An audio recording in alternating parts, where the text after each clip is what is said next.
پیاری ویورز، جیسا کہ آپ نے دیکھا میں نے نماز پڑھی، اب میں یہ ایک تسبیح پڑھوں گی بسم اللہ شریف کی، یہ 33 کا دانہ ہے، اور اس کے بعد پھر میں تسبیح فاطمہ پڑھوں گی، اور اس کے بعد میں پھر کلمہ پڑھوں گی انشاءاللہ، پھر اپنی جو اذکار ہے وہ پڑھوں گی، قرآن کی تلاوت پڑھوں گی۔ میں اصل میں نماز کا بھی انتظار کر رہی ہوں، جو بندہ نماز کا انتظار کرتا ہے نماز اس کے لیے دعا کرتی ہے۔ پیارے پیارے ویورز، اللہ تعالیٰ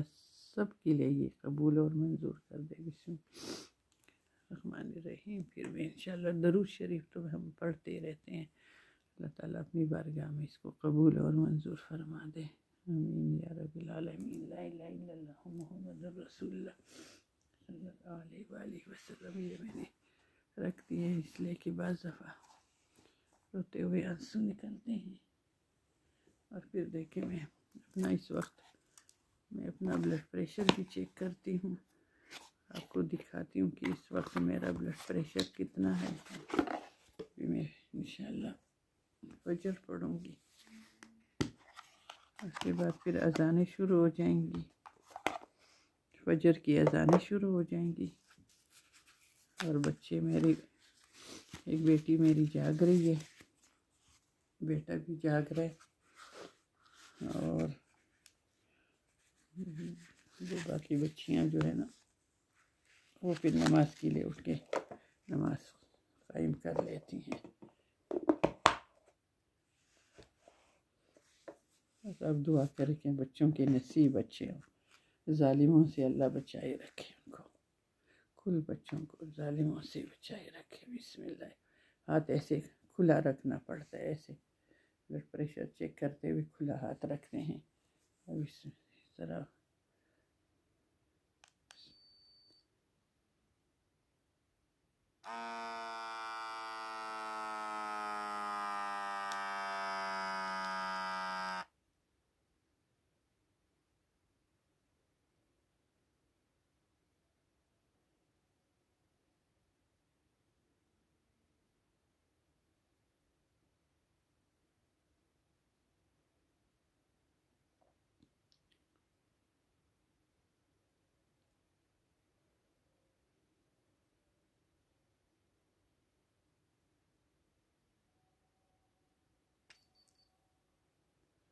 کیونکہ ویورس یہ دیکھیں بی پی میرا ہائی ہے 146 اور 88 ہے، اور وہ پلس میرا 96 ہے،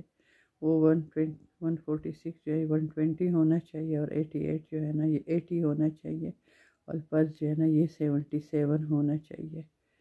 ابھی میں نے صرف وہ دوائی لی ہے، اس کے باوجود جو ہے نا میرا بی پی اتنا ہائی آ جاتا ہے۔ آپ میرے لیے دعا کریں کہ اللہ تعالیٰ اس مہلک بیماریوں سے نجات عطا کر دیں۔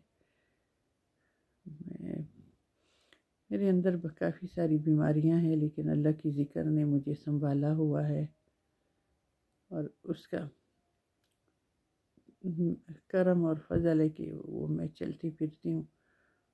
اور وہ میں نے اللہ سے دعا مانگی، اللہ مرتے دم تک مجھے کسی کا محتاج نہ کر دینا، اور ایمان کی حالت میں شہادت کی موت اپنے گھر میں اپنے شوہر کے ہاتھوں میں بچوں کی موجودگی میں عزت آبرو کے ساتھ دینا، اور باوضو دینا، اور پاکی کی حالت میں دینا، اور پردے میں دینا، اور خوشیوں اور خوشبوؤں میں دینا۔ میرا رب سنتا بھی ہے، اسے جو مانگو وہی دیتا ہے، جو جس طرح گمان رکھتا ہے وہ اسی طرح کرتا ہے۔ اللہ فرماتا ہے میں لوگوں کے گمان کے ساتھ ساتھ رہتا ہوں، جو مجھ سے جس طرح گمان رکھتے ہیں میں اس کے ساتھ ویسا ہی معاملہ کرتا ہوں۔ کوئی دنیاوی مال و دولت مانگتا ہے، کوئی کچھ مانگتا ہے، کوئی کچھ مانگتا ہے، تو اللہ اسی کو اسی طرح ہی دیتا ہے۔ میں تو اللہ سے اللہ کو مانگتی ہوں، اللہ کی نبی کو صلی اللہ علیہ وسلم کو مانگتی ہوں، نیک پاک برگزیدہ ہستیوں کی صحبتوں کو مانگتی ہوں، اور سب کے لیے دعاؤں کا ماحول مانگتی ہوں، اور میں کہتی ہوں اللہ مجھے اتنا دے کہ میں کہیں لوگوں کو عمرے بھی کراؤں، حج بھی کراؤں، اور اپنے معاملات بھی سیدھے کر لوں، اور یہ بچے میرے کسی مقام پہ پہنچ جائے، تو بس یہی صدقہ جاریہ بن جائے۔ اللہ تعالیٰ یہ میری خواہشیں پوری کر دے گا انشاءاللہ، مرنے سے پہلے وہ ضرور میری خواہشیں پوری کر دے گا۔ میں اللہ سے یہی امید رکھتی ہوں، یہ دعائیں میرے لیے آخرت میں بھی جمع کر کے رکھ دے گا، اس لیے کہ جو دعائیں قبول نہیں ہوتے وہ اللہ تعالیٰ جمع کرتا ہے، اور آخرت میں جب نامہ اعمال میں کمی بیشی ہوتی ہے تو اللہ تعالیٰ انہی دعاؤں کو لے کے سامنے رکھ دیتا ہے کہ اب یہ ان دعاؤں کے صدقے میں تیری مغفرت کر دیتا ہوں۔ تو میں تو اللہ سے دعا کرتی ہوں کہ جو دعائیں ہماری دنیا میں قبول ہوئی ہیں وہ دنیا میں بھی عطا کر دے اور آخرت میں بھی عطا کر دے، جو نہیں ہو سکے ہمارے لیے بہتر نہیں ہے وہ ہمیں آخرت میں اس سے ڈبل اور بلکہ 140 کروڑوں اربوں گنا زیادہ ہمیں عطا کر دے۔ آپ اسی طرح ہی دعا مانگا کرے، وہ سننے والا قبول کرنے والا ہے، اللہ کے علاوہ کوئی بھی قبول نہیں کرتا ہے، میرا رب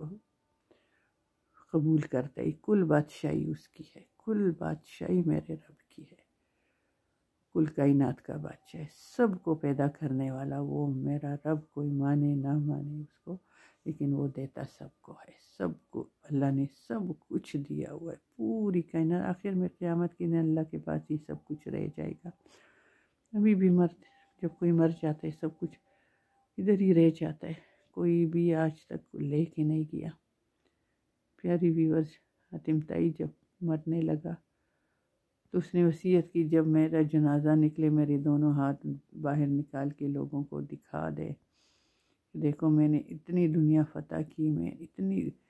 جاگیروں کا مال دولت کا مالک، لیکن آج موت نے مجھے گلے لگا لیا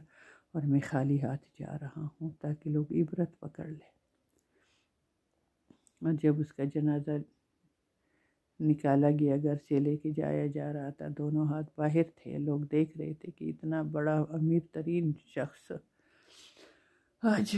آخری سفر میں خالی ہاتھ جا رہا ہے، جاتا ہے اپنا نامہ اعمال جاتا ہے، جو اللہ نے فرائض رکھے ہوئے ہیں وہ جاتے ہیں، فرائض اور حقوق اور فرائض، جو کسی پہ حق ہے وہ ادا کرو، جو آپ کے حقوق ہے وہ نہ دے تو اللہ سے فریاد کرو، ان سے وصول کرو کہ وہ دے، تاکہ جب وہ اللہ کے پاس جائے تو صاف ستھرا ہو کے جائے۔ میری ایک بہن سیدزادی فوت ہو گئی ہیں، انہوں نے مجھے بہت اچھی ایک دعا سکھائی کہ دعا کرنی چاہیے، بلکہ ہم کرتے ہیں، اللہ جب ہم تمہارے سامنے آئیں تو نہ ہم پہ کوئی فرض ہو تو نہ قرض ہو، اگر کسی کا قرض بھی رہ جائے کسی پہ تو اس کو ہمیں ادا کرنا پڑے گا، اور ہمارے پاس کچھ نہیں ہوگا، نامہ اعمال میں اگر ہماری کوئی نیکی ہوگی تو وہ ادھر چلی جائے گی، نیکی نہ ہوگی تو اس کے گناہ ہماری طرف آئیں گے۔ یہ اس دن حساب کتاب کا دن ہوگا، ہر چیز کا حساب ہوگا، اگر کسی کی غیبت کی ہوگی، کسی کو نقصان پہنچایا ہوگا، اور کسی کی چغلی کی ہوگی، کسی کی عزتوں کو خراب کیا ہوگا، کس کے ساتھ اچھا رویہ اور برتاؤ نہ رکھا ہوگا، کس کا حق نہ دیا ہوگا، اسپیشلی شوہروں کے لیے بھی ہے تو بیویوں کے لیے بھی ہے تو بچوں کے لیے بھی ہے تو ماؤں کے لیے، سب رشتہ داروں کے لیے ہے کہ اس دن حساب کتاب کا یہ وہ دن ہے، وہ بڑے حساب کتاب کا دن ہے، اس دن سارے نامہ اعمال کھول دیے جائیں گے، سب کے سامنے کھولے جائیں گے اور اس کا حساب ہوگا، ایک ایک چیز کا حساب ہوگا۔ کسی نے اگر کس کی ایک اینٹ کی جگہ بھی رکھی ہوگی نا تو یہ 7 زمینوں میں سے اللہ فرمائے گا کہ زمین کی تہ سے یہ ایک اینٹ والی جگہ اٹھاؤ، سر پہ رکھو اور اس کو مالک کو دے دو۔ دنیا میں بھی ایک اینٹ ہم نہیں رکھ سکتے سر پہ، تو اس دن جب یہ زمین کتنی گہرائی میں ہے وہاں سے ہم کیسے نکال سکیں گے، کیسے دے سکیں گے؟ تو کسی کا حق نہ مارو، سب کو اپنے حقوق دے دو، تاکہ اللہ کے پاس جب جائیں تو وہ نہ قرض ہو تو نہ فرض ہو، زکوٰۃ بھی دیا کرے، مال کی صفائی ہو جاتی ہے۔ جس طرح زمین میں کوئی فصل لگاؤ اور اس کے ساتھ ویسے فالتو پودے نکل آئیں تو وہ اصلی پودوں کی خوراک لے جاتے ہیں، اسی طرح مال میں سے اگر آپ زکوٰۃ نہیں دیں گے، ہم زکوٰۃ نہیں دیں گے تو ہمارا اصلی مال بھی اسی طرح کھایا پیا جائے گا، وہ کچھ بھی نہ بچے گا۔ یہ مال کی صفائی ہے، ستھرائی ہے، یہ اللہ کا حکم ہے کہ امیروں کے مال میں اللہ نے غریبوں کا حصہ رکھا ہوا ہے، اور روزہ جسم کی زکوٰۃ ہے، روزہ رکھو، اپنے جسم کی زکوٰۃ دو۔ روزہ فرض ہے، اللہ فرماتے ہیں روزہ میرے لیے ہے۔ اگر روزے آنے والے ہیں، کوئی 2-2.5 مہینے کے بعد انشاءاللہ 2.75 مہینے کے بعد روزے آنے والے ہیں، اچھے اچھے مبارک مہینے ہیں، سارے مقدس مہینے ہیں، حرمت والے مہینے ہیں۔ اور حج بھی اگر مال رب نے دیا تو حج فرض ہے، ایک حج فرض ہے۔ اور نماز بھی، جس 2 مالی عبادتیں ہیں تو بدنی عبادتیں ہیں۔ نماز تو فرض ہے، ہماری جسم کے لیے بھی فرض ہے۔ وضو بھی فرض ہے، وضو کے بغیر نماز ہی نہیں ہوتی۔ ایک مسلمان ایک جگہ پہ نماز کے لیے وضو بنا رہا تھا، ایک بہت بڑا مصنف وہاں سے کھڑا ہو کے اس کو دیکھ رہا تھا، بہت بڑا رائٹر تھا وہ، اس کو دیکھ رہا تھا۔ جب وہ وضو سے فارغ ہوا تو اس نے پوچھا کہ بھئی یہ تم کیا کر رہے تھے؟ اس نے کہا یہ ہماری اپنی عبادت ہے، نماز ہے، میں اس کی تیاری کر رہا تھا اور یہ میں وضو بنا رہا تھا، اس کو وضو کہتے ہیں۔ اس نے کہا کہ میں حیران ہوں کہ ہماری ادھر کتابوں میں لکھا ہوا ہے کہ جسم میں 66 جگہ ایسی ہیں، اگر اس کو تری مل جائے تو بہت اندر یہ بلب جل رہے ہوتے ہیں، برقی روح ہوتی ہے، ادھر تارے ہوتی ہیں، اس کو اگر 5 وقت گیلا کیا جائے تو انسان کئی بیماریوں سے بچا رہتا ہے، خاص کر پاگل پن سے اور گردن توڑ بخار سے اگر گردن کا مسح کیا جائے تو بندہ بچا رہتا ہے۔ تو آپ جہاں جہاں پہ وہ برقی روح گزر رہی ہوتی ہے، آپ نے اسی جگہ کو گیلا کیا، تو یہ کتنا اچھا طریقہ ہے، تمہیں کس نے سکھایا؟ اس نے کہا ہماری نبی صلی اللہ علیہ وسلم کا فرمان ہے کہ نماز سے پہلے اسی طرح وضو کرو، جسم کے یہ حصے دھو لیا کرو، یہاں مسح کیا کرو، اس کو تھوڑا سا گیلا کیا کرو۔ اس نے کہا بس وہ لگتا ہے سنت ہوتا، لیکن اب میں نے آنکھوں سے دیکھ لی کہ وہ انسانیت کے کتنے بڑے خیر خواہ ہیں، کتنے بڑے خیر خواہ اور محسن ہیں وہ انسانیت کے، جنہوں نے آپ لوگوں کو اتنا اچھا طریقہ بتایا ہے۔ وضو میں اتنے فائدے ہیں تو نماز میں کتنے ہوں گے، آپ سوچ لیں، نماز میں کتنے فائدے ہوں گے۔ یہ جو آنکھوں کا مسئلہ ہوتا ہے، ابھی تو مجھے کافی ڈاکٹروں نے منع کیا، میری آنکھوں میں کالا موتیا ہے، اور ڈاکٹروں نے اس میں نالیاں بنائی ہے کہ وہ کالا پانی باہر نکلے، اسی وجہ سے مجھے زمین پہ سجدہ منع ہے۔ لیکن اگر کسی کی نظر صحیح ہے اور آنکھیں صحیح ہے تو وہ لمبے لمبے سجدے کیا کرے، لمبے لمبے سجدے کیا کرے، دماغ صحیح رہتا ہے۔ میں اپنی طرف سے تو کوشش کرتی ہوں کہ میں یہ بیٹھے بٹھائے لمبا سجدہ کروں اور اللہ کی رحمتوں کو پالوں، اور جب سجدے میں جاؤ تو یوں سمجھ لو کہ ہم اللہ کے سامنے حاضر ہیں۔ معراج ہے یہ میری نماز، مومن کی معراج ہے۔ معراج بلندیوں کو کہتے ہیں، جب نبی صلی اللہ علیہ وسلم نے بلندیوں پہ جا کے اللہ سے ملاقات کی تھی اور دعا فرمائی تھی، اللہ تعالیٰ نے فرمایا میں نماز کی حالت میں سجدے میں آپ کی امتی ہم مجھے پائیں گے۔ تو نماز کے سجدوں میں یہ محسوس کیا کرے، یہ دل میں یقین رکھ کے ساتھ یہ بات لایا کرے کہ اللہ مجھے سامنے سے دیکھ رہا ہے یا میں اللہ کو دیکھ رہا ہوں، یہ حدیث پاک ہے۔ تو پھر اس نماز کا فائدہ ہوگا، یہ نہیں کہ نماز کی حالت میں جو ذہن بھٹک رہا ہے، اس طرف ہے اس طرف ہے اس طرف ہے، کوئی گھریلو مسئلہ یاد آیا کہ ہم نے تو یہ چیز ادھر رکھی تھی وہ ادھر رکھی تھی، تو جلدی جلدی نماز کو بھگائی اور نماز بھگا دی اور پھر جا کے اپنے گھریلو اور دنیاوی معاملات میں کھو گئے۔ سجدہ بھی پوری طرح ادا کیا کرے، جس طرح مرغی ٹنگے مارتی ہے اس طرح سجدے نہیں چاہیے، اللہ کو صحیح طریقے سے پوری تسبیح 3 دفعہ پڑھنی چاہیے تحیات میں بھی، اور ایک سجدے سے دوبارہ جب اٹھو تو پوری کمر سیدھی کر کے بیٹھ جایا کرو، اللہ اکبر کر کے پھر دوبارہ سجدے میں جاؤ۔ یہ نہیں کہ ایک سجدہ بھی آدھی میں سر اٹھایا پھر نیچے کیا، یہ سجدہ نہیں ہوتا۔ اللہ تعالیٰ جس طرح نماز ہم پہ فرض کی ہے، جو طریقہ ہمارے پیارے نبی صلی اللہ علیہ وآلہ وسلم نے ہمیں ارشاد فرمایا ہے، اسی پہ نماز کر اپنی طرف سے آپ کوشش کریں تو اللہ تعالیٰ جو کوشش کرنے والے ہیں، محنت کرنے والے ہیں، ان کا ساتھ دیتا ہے، وہ ہاتھ سے پکڑ کے پھر چلاتا ہے۔ پیاری پیاری میری ویورز، اللہ تعالیٰ سب کو دین اسلام پہ قائم رکھے۔ ہمارا بہت بہترین طریقہ ہے، بہت ہی بہترین طریقہ ہے۔ اللہ تعالیٰ کے سب سے پسندیدہ جو طریقے ہیں میرے نبی کو عطا کیے ہوئے ہیں، نبی صلی اللہ علیہ وسلم نے ہمیں سمجھا دیے ہوئے، سکھا دیے ہوئے، پریکٹیکلی بتا دیے ہوئے ہیں، سب کچھ بتا دیا ہوا ہے۔ تو بے انتہا درود اور سلام میرے پیارے نبی صلی اللہ علیہ وآلہ وسلم پر، جن کی ذات اقدس پہ اللہ تعالیٰ خود درود پڑھتا ہے، ملائکہ درود پڑھتے ہیں۔ یہ کوئی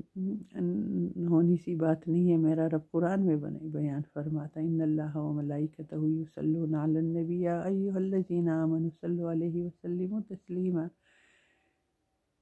یا ایھا الذین آمنوا کہ اے ایمان والوں، میں اور میرے ملائکہ آپ صلی اللہ علیہ وآلہ وسلم پہ صلاۃ پڑھتے ہیں، تم بھی پڑھو اور خوب خوب سلام پیش کیا کرو۔ یہ میرے اللہ کا فرمان ہے، سورہ احزاب میں آیت نمبر 56 ہے۔ قرآن نے ہمیں یہ خبر دی ہے، قرآن بول رہا ہے، تو درود شریف پڑھا کرو، سلام پیش کیا کرو۔ ہم بھی تو سلام کرتے ہیں، جب ہم قبرستان جاتے ہیں تو سلام کرتے ہیں نا، السلام علیکم یا اہل القبور۔ تو سلام کرنا تو سلامتی کی دعائیں ہیں، اس میں تو کوئی شرک نہیں ہے۔ درود شریف پڑھنا کوئی شرک نہیں ہے، نعت پڑھنا کوئی شرک نہیں ہے۔ اگر کسی بزرگ آدمی میں اللہ نے خوبیاں ڈالی ہے اور خوبیوں کو بیان کیا جائے تو کوئی شرک تو نہیں ہے۔ اور ہم تو میرے رب کی تعریف ہے، اس نے تو خود قرآن میں حمد اپنی ذات کے بارے میں سورہ اخلاص نازل فرمائی اور اپنی تعریف خود کرتی ہوئی ہے۔ سورہ فاتحہ میں اللہ کی تعریف ہے، پورے قرآن میں اللہ کی تعریفیں ہیں، پورے قرآن میں تقریباً نبی صلی اللہ علیہ وسلم کا ذکر ہے۔ بڑی پیار سے میرے رب نے میرے نبی صلی اللہ علیہ وسلم کو پکارا ہے قرآن میں۔ تو میری پیاری پیاری ویورز، اللہ تعالیٰ کل انسانیت کو خیر عطا کر دے کہ جس وقت جو ہے نا میرا دل کہہ رہا ہے کہ میرے رب نے میری دعائیں سنی ہیں اور قبول بھی کر لے، جب دل مطمئن ہو جائے تو بس سمجھ لے کہ اس مالک نے کرم کر دیا ہے، اور سب پہ کر دیا ہے، کل پہ کر دیا ہے۔ بس ایک بات شرط ہے کہ حلال کھاؤ، سچ بولو، اور دل کو کینہ بغض عداوتوں سے پاک رکھو، اور پاک لوگوں کی صحبتیں اختیار کر دو۔ اور میری طرف سے اس وقت اللہ حافظ، لے کے اب اذانیں فجر کی شروع ہو گئی ہیں، اور اب میں انشاءاللہ پھر تھوڑا سا میں سنتا ہوں تاکہ میں کچھ اپنا سورہ مزمل پڑھوں گی انشاءاللہ۔ کچھ اور بھی درود شریف ہے، درود تاج ہے، درود تنجینہ ہے، اور بھی درود شریف ہے، وہ پڑھوں گی، اور پھر سنتیں انشاءاللہ پڑھوں گی۔ سنتوں کے اور فرض کے درمیان میں سورہ فاتحہ پڑھتی ہوں، اس میں پھر دعائیں کرتی ہوں، اور اس کے بعد میں پھر فرض پڑھتی ہوں۔ فرض پڑھنے کے بعد بات کیے بغیر پھر درود پاک پڑھتی ہوں، درود شفا بھی پڑھتی ہوں، اللہم صلی علی محمد بعدد کل داء و دواء و بارک وسلم۔ یہ سب بیماروں کے لیے پڑھا کریں۔ پھر اس کے بعد میں سورہ اخلاص پڑھتی ہوں، 13 دفعہ پڑھ لیتی ہوں یا 21 دفعہ پڑھ لیتی ہوں بات کیے بغیر، پھر درود شریف پڑھتی ہوں۔ اللہم صلی علی سیدنا و مولانا محمد بعدد کل داء و دواء و بارک وسلم علیہ۔ اور پھر سورہ اخلاص کے بعد پھر آیت میں وَمَن يَتَّقِ اللَّهَ يَجْعَل لَّهُ مَخْرَجًا يَرْزُقْهُ مِنْ حَيْثُ يَحْتَسِبُ، یہ پڑھتی ہوں، اور پھر میں آسمان کی طرف پھونک مارتی ہوں، اور پھر اللہ تعالیٰ سے دعائیں مانگتی ہوں۔ اس کے بعد پھر میں باقی اپنا ذکر اذکار انگلیوں پہ کرتی ہوں۔ زیادہ تر میں تسبیحیں انگلیوں پہ پڑھتی ہوں، کبھی کبھی جب تعداد زیادہ ہو جائے نا تو بھول جاتی ہوں، تو پھر میں تسبیح اٹھا لیتی ہوں۔ اس کے بعد پھر سورہ یاسین پڑھتی ہوں، سورہ فجر پڑھتی ہوں، اس کے بعد سورہ فتح کی کچھ آیات ہے، کچھ اسی طرح جو بھی اللہ کا حکم ہوتا ہے۔ سورہ درود تاج پڑھتی ہوں جو کہ میری جان ہے، وہ پڑھ لیتی ہوں، پھر اللہ کو منانے بیٹھ جاتی ہوں۔ پڑھتے پڑھتے اشراق کا ٹائم ہو جاتا ہے، 7:15 بجے کا ٹائم ہو جاتا ہے، پھر میں اشراق پڑھ لیتی ہوں، اس کے بعد بھی دعا کر کے تو پھر اللہ تعالیٰ کا حکم ہوتا ہے، جا کے میں تھوڑا سا آرام کر لیتی ہوں۔ میں اٹھ جاتی ہوں تقریباً ان دنوں میں 4:30 بجے میں اٹھ جاتی ہوں۔ ویسے تو میں 4 بجے اٹھتی تھی، اب چونکہ اذانیں تقریباً 5:45 بجے اذانیں شروع ہو جاتی ہیں،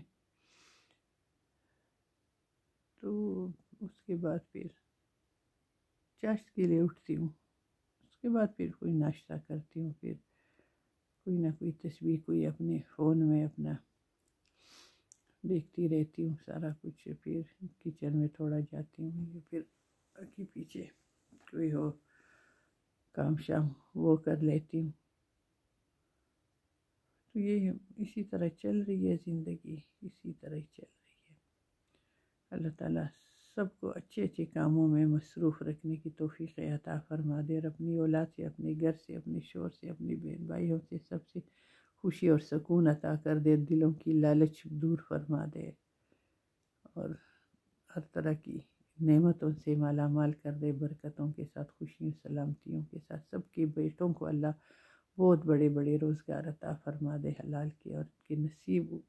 جگا دے، اور ان کو گھر کی آبادی میں اللہ تو مدد فرما، ان کی گھر آباد ہو جائیں، بچیوں کی بھی تو بیٹیوں کی بھی تو بیٹوں کی بھی بیٹیاں اللہ کی رحمت ہوتے ہیں، جس کو اللہ چن لیتا ہے ان کو بیٹی دیتا ہے کہ وہ بیٹی کی کفالت کرنے کی، وہ اللہ تعالیٰ ان کو توفیق دیتا ہے، چن لیتا ہے، خاص خاص لوگوں کو اللہ بیٹیاں دیتے ہیں، اللہ کی خاص رحمت ہے۔ یہ نہیں کہ جن کی بیٹیاں نہیں ہیں وہ خاص نہیں ہے، ہو سکتا ہے ان کو اللہ تعالیٰ نے اور بڑی بڑی نعمتیں دینی ہوتی ہیں، اس کی تقسیم ہے، کوئی اپنی طرف سے کوئی اندازہ نہیں لگا سکتا، کہ یہ کہ جو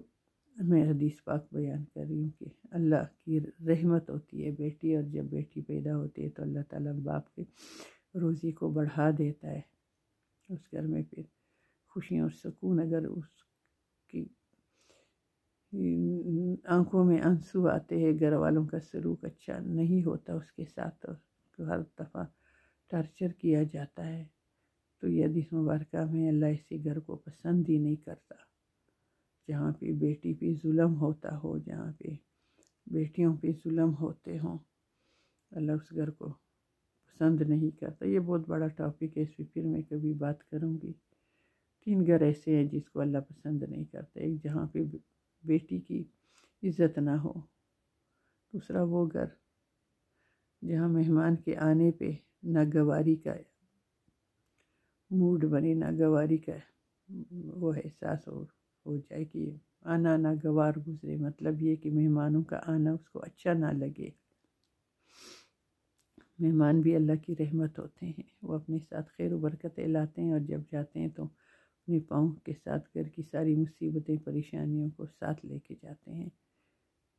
یہ بھی بہت بڑا ٹاپک ہے۔ اور تیسرا وہ گھر جس میں بیماری آئے اور وہ ناگواری کا اظہار کرے۔ بیماریاں گناہوں کا کفارہ ہے، گناہ جڑتے ہیں بیماری سے، اللہ کی رحمت ہوتی ہے بیماری تو ہمیں خوش ہو کے قبول کرنا چاہیے۔ اگر ہم نے خوش ہو کے اللہ کی طرف سے سمجھ کے قبول کیا تو اللہ تعالیٰ ہمیں شفا کاملہ عاجلہ بھی عطا کر دیتا ہے، پہلے سے اچھی صحت عطا کر دیتا ہے۔ اور 3 گھروں کو اللہ پسند نہیں کرتا، جہاں پہ بیٹی کی عزت نہ ہو، جہاں پہ مہمانوں کا آنا پسند نہ کیا جاتا ہو، اور جہاں پہ بیماری سے نفرت کی جاتی ہے۔ یہ 3 ایسی چیزیں ہیں جس سے لوگ نفرت کرتے ہیں، لیکن پھر اللہ ان گھروں سے نفرت کرتا ہے۔ تو اللہ تعالیٰ ہمیں بھی ایسے لوگوں میں نہ کریں، یا ایسے گھر میں بھی نہ کریں جس سے اللہ نفرت کرتا ہو۔ پیاری ویورز، آج کے لیے اتنا ہی بہت ہے۔ اللہ تعالیٰ سے میری پھر دعا ہے کہ اللہ تعالیٰ آپ سب کے مسائل حل کر دے، اور میرے لیے سبسکرائبر ڈھونڈے۔ اور جب ایک دفعہ آپ سبسکرائب کر لیتے ہو تو